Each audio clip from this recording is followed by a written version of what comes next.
ఏంటి తెగరించిపోతున్నావు? ఎన్నాళ్ళు జీవనెత్తురు లేకుండా నా కాళ్ళ దగ్గర బానిసలా పడున్న దానివి ఇప్పుడేంటి తీర్పు నీకు అనుకూలంగా వచ్చేసరికి ఎదిరించి మాట్లాడుతున్నావు? నీలాంటి వాడిని ఎదిరించడంలో తప్పు లేదు, పాపం కూడా లేదు. ఏం కూసావే?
నాన్న, అమ్మా, మీరేంటి కోర్టు దగ్గరకు వచ్చారు?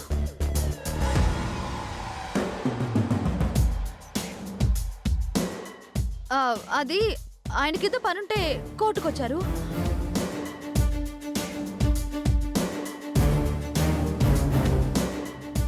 కాదు కాదు, నాకు పనుంటే నేను కోర్టుకొచ్చాను.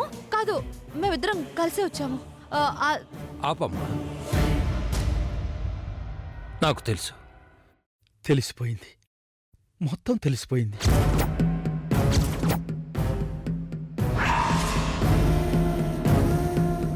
ఇన్నాళ్ళు నువ్వు మనసులో దాచుకున్న నిజం బయటపడింది.